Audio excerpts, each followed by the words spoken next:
পৃথিবীর ইতিহাসে ১৪০০ বছর আগের ভবিষ্যৎবাণী যা আজ ২০২৬ সালে এসে অনেকটাই মিলে গেছে। বর্তমান মধ্যপ্রাচ্যের মাটিতে যা ঘটছে তা কোনো কাকতালীয় ঘটনা নয়। মধ্যপ্রাচ্যে যাকে বলা হয় পৃথিবীর হৃৎপিণ্ড, সেই হৃৎপিণ্ডের ধরফরানি আজ বিশ্ববাসীকে ভয়ঙ্কর বার্তা দিচ্ছে। আরবের মরুভূমি কেন হঠাৎ সবুজ হয়ে উঠছে? বর্তমান ইউফ্রেটিস নদী অর্থাৎ ফোরাত নদীকে নিয়ে কেন এত ষড়যন্ত্র? তবে এটা কি বড় যুদ্ধের প্রস্তুতি নিচ্ছে? আর কেন পৃথিবীর সব পরাশক্তি আজ একটা ছোট্ট ভূখণ্ডের দিকে তাকিয়ে আছে? আজকের এই ভিডিওতে আমরা দেখব রাসূল সাল্লাল্লাহু আলাইহি ওয়াসাল্লামের ৫টি ভবিষ্যৎবাণী, যেগুলো আজ একটার পর একটা সত্য হয়ে যাচ্ছে। শেষ পর্যন্ত থেকো, কারণ শেষে যা বলবো সেটা তোমার জীবন বদলে দিতে পারে। ধুধু মরুভূমি, চারদিকে শুধু বালি আর পাথর, বৃষ্টির দেখা নেই বছরের পর বছর। এই আরবের মাটিতে দাঁড়িয়ে নবীজি সাল্লাল্লাহু আলাইহি ওয়াসাল্লাম বলেছেন, কেয়ামত আসবে না যতক্ষণ না আরবের জমিন আবারও ঘাস ও নদীতে ভরে উঠবে। সহিহ মুসলিম। লক্ষ্য করো, তিনি বললেন আবারও, মানে একসময় সবুজ ছিল, আবারও হবে। আধুনিক ভূতত্ত্ববিজ্ঞান আজ প্রমাণ করছে হাজার হাজার বছর আগে আরব অঞ্চল সত্যিই সবুজ ও আর্দ্র ছিল। সেখানে নদী ছিল, বন ছিল, প্রাণের স্পন্দন ছিল। আর এখন ২০২৪ থেকে ২০২৬ সালের মধ্যে মক্কা, মদিনা ও জেদ্দার আশেপাশের পাহাড়গুলো অস্বাভাবিক গতিতে সবুজ হয়ে উঠছে। নাসার স্যাটেলাইট ছবিতে এই পরিবর্তন স্পষ্ট ধরা পড়েছে। বিজ্ঞানীরা বলছেন জেট স্ট্রিম পরিবর্তনের কারণে অস্বাভাবিক বৃষ্টি হচ্ছে। কিন্তু প্রশ্ন হলো, এই পরিবর্তন কি শুধু আবহাওয়ার খেলা, নাকি এটা সেই ঘড়ির পরবর্তী টিক? মধ্যপ্রাচ্যের সবচেয়ে পুরনো নদীর নাম ফোরাত, যাকে আমরা ইউফ্রেটিস বলি। এই নদীর তীরেই গড়ে উঠেছিল পৃথিবীর প্রথম সভ্যতাগুলো। নবীজি সাল্লাল্লাহু আলাইহি ওয়াসাল্লাম এই নদী নিয়ে এমন একটি কথা বলেছিলেন যা শুনলে আজও গায়ে কাঁটা দেয়। অচিরেই ফোরাত নদী শুকিয়ে যাবে এবং সেখান থেকে একটি সোনার পাহাড় বেরিয়ে আসবে। যারা সেই সময় সেখানে উপস্থিত থাকবে তারা যেন সেই সোনা থেকে কিছুই না নেয়। সহিহ মুসলিম ও বুখারী। আজ ইরাক ও সিরিয়ায় ফোরাত নদীর পানির স্তর ইতিহাসের সর্বনিম্নে। বাঁধ নির্মাণ, অতিরিক্ত ব্যবহার আর জলবায়ু পরিবর্তন মিলিয়ে এই নদী আজ মৃত্যুর দিকে এগিয়ে যাচ্ছে। তাহলে সোনার পাহাড় কি? কেউ বলেন এটি আক্ষরিক সোনা, কেউ বলেন এটি তেলের বিশাল মজুদ, মধ্যপ্রাচ্যের সেই কালো সোনা যা নিয়ে আজও যুদ্ধ চলছে। কিন্তু নবীজির সতর্ক বার্তাটা ভাবো একবার।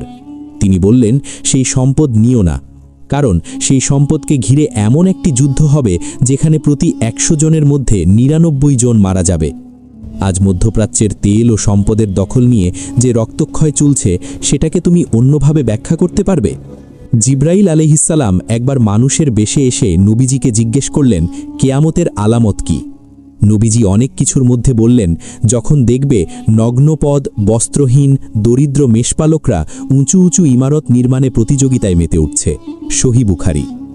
বিংশ শতাব্দীর শুরুতেও আরব উপদ্বীপের বেশিরভাগ মানুষ ছিল যাযাবর মেষপালক, মরুভূমির তাঁবুতে জীবন কাটত। আর আজ দুবাইয়ে বুর্জ খলিফা, পৃথিবীর সবচেয়ে উঁচু ইমারত। সৌদি আরবে মক্কা ক্লক টাওয়ার, আর এখন নির্মিতব্য জেদ্দা টাওয়ার, যেটা ১ কিলোমিটার উচ্চতা ছাড়িয়ে যাবে। কেবল উচ্চতা নয়, এই নির্মাণগুলো হলো আভিজাত্যের প্রতিযোগিতা। যে জাতির দাদারা উট চড়াতেন তারা আজ পৃথিবীর সবচেয়ে উঁচু টাওয়ার বানাচ্ছে। নবীজি ঠিক এই দৃশ্যটার কথাই বলেছিলেন। শাম অর্থাৎ আজকের সিরিয়া, ফিলিস্তিন, লেবানন, জর্ডান। নবীজি এই ভূমিকে বলেছিলেন পৃথিবীর সর্বোত্তম ভূমি। আবার এই ভূমি নিয়েই তিনি ভয়ঙ্কর সতর্কতা দিয়েছিলেন। তিনি বলেছিলেন, শেষ জামানায় এই অঞ্চলে এমন ফিতনা নেমে আসবে যা রাতের অন্ধকারের মতো সব কিছু গ্রাস করবে, এবং এই ফিতনার কোনো শেষ থাকবে না। আজ সিরিয়ায় ১.৫ দশকের বেশি সময় ধরে রক্তপাত চলছে। ফিলিস্তিনের মাটিতে নারী, শিশু, বাড়িঘর হারাচ্ছে প্রতিদিন। লেবানন বারবার যুদ্ধের আঘাতে টলমল করছে। আর পুরো বিশ্বের পরাশক্তিগুলো, আমেরিকা, রাশিয়া, ইরান, তুরস্ক, সবাই এই একটিমাত্র অঞ্চলে তাদের সামরিক শক্তি মোতায়েন করে বসে আছে। এটা কি শুধু রাজনীতি, নাকি এটা মালহামাতুল কুবরার সেই মহাযুদ্ধের আগের নীরব প্রস্তুতি? নবীজি বলেছিলেন, এই ফিতনার শেষ নেই। আজ আমরা নিজেরাই দেখছি এর কোনো সমাধান কেউ দিতে পারছে না। পঞ্চম ভবিষ্যৎবাণীটি সবচেয়ে রহস্যময়। নবীজি সাল্লাল্লাহু আলাইহি ওয়াসাল্লাম বলেছিলেন, কিয়ামতের আগে হেজাজের মাটি থেকে এমন এক বিশাল আগুন বের হবে যা সিরিয়ার উটের গলা পর্যন্ত আলোকিত করে দেবে। সহি বুখারী। 1256 সালে মদিনার কাছে উহুদ পাহাড়ের পাশ থেকে সত্যিই একটি বিশাল অগ্নুৎপাত হয়েছিল। সেই আগুনের আলো সিরিয়া পর্যন্ত দেখা গিয়েছিল। ইতিহাসবিদরা এই ঘটনা নথিভুক্ত করে রেখেছেন, কিন্তু অনেক আলেম মনে করেন শেষ জামানায় আরও বড় একটি ঘটনা আসছে। আরব উপদ্বীপের ভূগর্ভে আজও সুপ্ত আগ্নেয়গিরির শিলা রয়েছে। মদিনার কাছে হারাতুর রাহা নামক একটি বিশাল আগ্নেয় অঞ্চল এখনও ভূবিজ্ঞানীদের গবেষণার বিষয়। সেই ঘুমন্ত আগুন কখন জেগে উঠবে কেউ জানে না, কিন্তু নবীজি জানতেন। 5টি ভবিষ্যদ্বাণী। আরবের সবুজায়ন হচ্ছে, ইউফ্রেটিসের শুকিয়ে যাওয়া হচ্ছে, রাখালদের অট্টালিকার প্রতিযোগিতা চোখের সামনে, শামের অন্ধকার ফিতনা থামছে না, হেজাজের আগুন অপেক্ষায় আছে। এগুলো কোনো ভয়ের গল্প শোনানোর জন্য বলছি না। নবীজি সাল্লাল্লাহু আলাইহি ওয়াসাল্লাম এই সংবাদগুলো দিয়েছিলেন একটাই কারণে, যাতে আমরা প্রস্তুত হতে পারি, যাতে ফিতনার ঢেউ আমাদের ঈমান ভাসিয়ে নিয়ে না যায়। দুনিয়াটা দ্রুত পরিবর্তন হচ্ছে, অট্টালিকা উঁচু হচ্ছে, সম্পদের লড়াই বাড়ছে, মানুষ আল্লাহ থেকে দূরে সরে যাচ্ছে। এই মুহূর্তে সবচেয়ে বড় বিপদ হলো আমরা এই ঘটনাগুলো দেখছি কিন্তু নিজেদের বদলাচ্ছি না। আজই ফিরে যাও আল্লাহর দিকে, নামাজে ফিরে যাও, পরিবারের দিকে মনোযোগ দাও। দুনিয়ার ক্ষণিক চাকচিক্যে ঈমান বিক্রি করো না, কারণ ঘড়ির কাঁটা থামছে না। আর পরবর্তী ভিডিওতে আমরা কথা বলবো দাজ্জাল, ইমাম মাহদি এবং ঈসা আলাইহিসসালামের আগমন নিয়ে। সেটা দেখতে চাইলে এখনই সাবস্ক্রাইব করো এবং বেল আইকনটা চাপো। কমেন্টে লিখো এই 5টি ভবিষ্যদ্বাণীর কোনটি তোমাকে সবচেয়ে বেশি ভাবিয়েছে। আল্লাহ আমাদের সবাইকে সত্যিকারের ঈমানের উপর অবিচল রাখুন।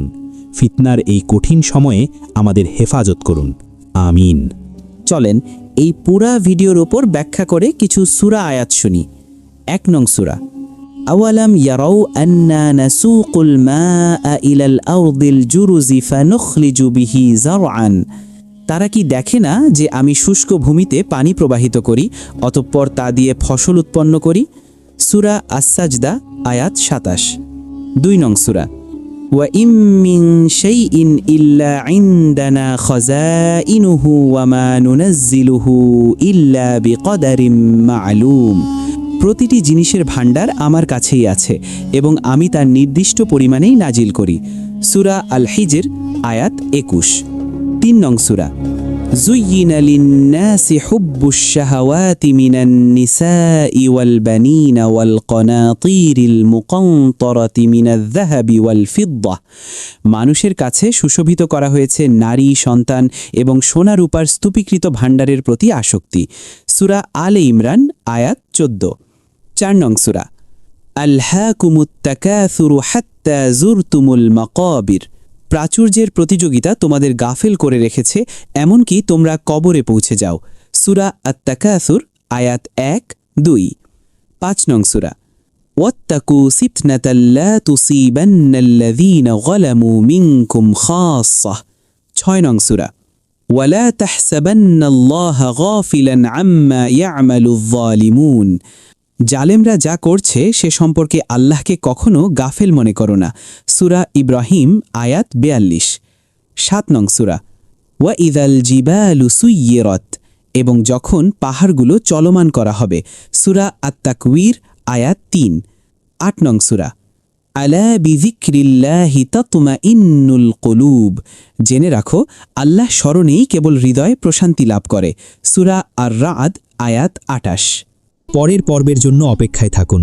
ভিডিওটি একজন মুসলিম ভাই বা বোনকে শেয়ার করুন, হয়তো এই তথ্যটুকুই তার ঈমানকে মজবুত করবে। জাযাকাল্লাহু খাইরান। বিসমিল্লাহির রহমানির রহিম। ইজা জুলজিলাতিল আরদু জিলজালাহা। যখন পৃথিবী তার কম্পনে প্রকম্পিত হবে।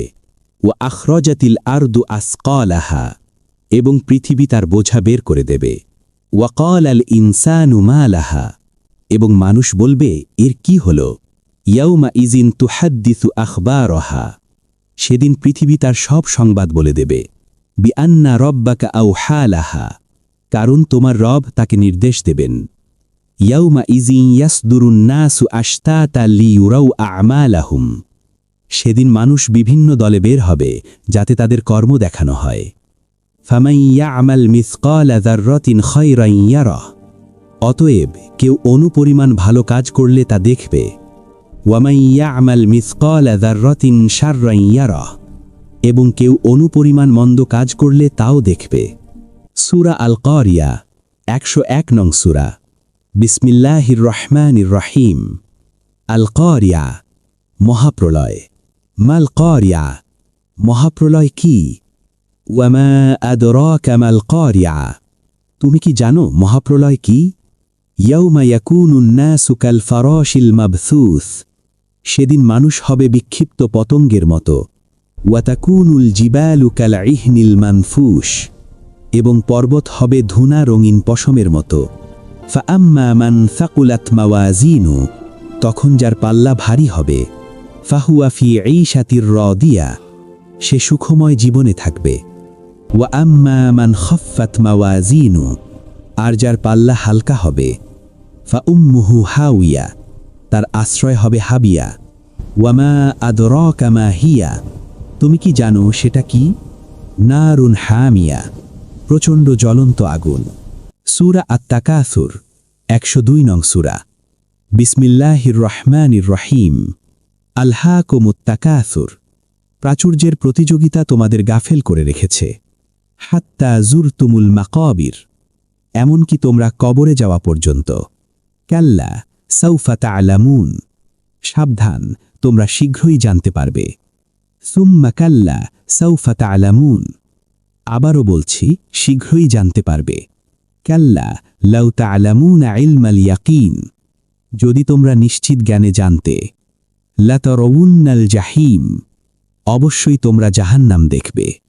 সুম্মা লাতারাউন্নাহা আইনাল ইয়াকিন, এরপর তোমরা তা প্রত্যক্ষভাবে দেখবে। সুম্মা লাতুসআলুন্না ইয়াউমা ইদিন আনিন নাঈম, এরপর সেদিন তোমাদের নিয়ামত সম্পর্কে জিজ্ঞাসা করা হবে। সূরা আল আসর 103 নং সূরা। বিসমিল্লাহির রহমানির রহিম। ওয়াল আসর, শপথ সময়ের। ইন্নাল ইনসানা লাফি খুসর, নিশ্চয়ই মানুষ ক্ষতির মধ্যে আছে।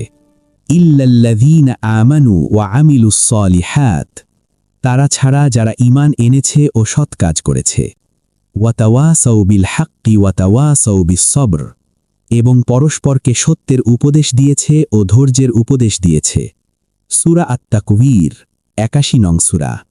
বিসমিল্লাহির রহমানির রহিম। ইজাশ শামসু কুব্বিরাত, যখন সূর্যকে গুটিয়ে নেওয়া হবে। ওয়া ইজান নুজুমুন কাদারাত, এবং যখন তারকারাজি ঝরে পড়বে। ওয়া ইজাল জিবালু সুয়্যিরাত, এবং যখন পর্বতমালা চলমান হবে। ওয়া ইজাল ঈশারু উত্তিলাত, এবং যখন 10 মাসের গর্ভবতী উটনি ছেড়ে দেওয়া হবে। ওয়া ইজাল ওহুশু হুশিরাত, এবং যখন বন্য পশুদের একত্রিত করা হবে। ওয়া ইজাল বিহারু সুজ্জিরাত, এবং যখন সমুদ্র উত্তাল হয়ে উঠবে। ওয়া ইজান নুফুসু জুমিজাত, এবং যখন প্রত্যেক আত্মাকে তার সঙ্গীর সাথে মিলানো হবে। ওয়া ইজাল মাউউদাতু সুইলাত, এবং যখন জীবন্ত কবর দেওয়া মেয়েকে জিজ্ঞাসা করা হবে। বিআইয়ি যামবিন কুতিলাত, কি অপরাধে তাকে হত্যা করা হয়েছিল। ওয়া ইজা সুহুফু নুশিরাত, এবং যখন আমলনামা খুলে দেওয়া হবে। ওয়া ইজা সামাউ কুশিতাত, এবং যখন আকাশ উন্মোচিত হবে। ওয়া ইজাল জাহিমু সুইরাত, এবং যখন জাহান্নাম প্রজ্বলিত হবে। ওয়া ইজাল জান্নাতু উজলিফাত, এবং যখন জান্নাত নিকটে আনা হবে। আলিমাত নাফসুম মা আহদারাত, তখন প্রত্যেক আত্মা জানতে পারবে সে কি নিয়ে এসেছে। যদি এই ভিডিওটি আপনার মনে একটুও নাড়া দিয়ে থাকে তাহলে এখনই শেয়ার করুন, হয়তো আপনার একটা শেয়ারই কারো জীবন বদলে দিতে পারে। আল্লাহ হাফিজ।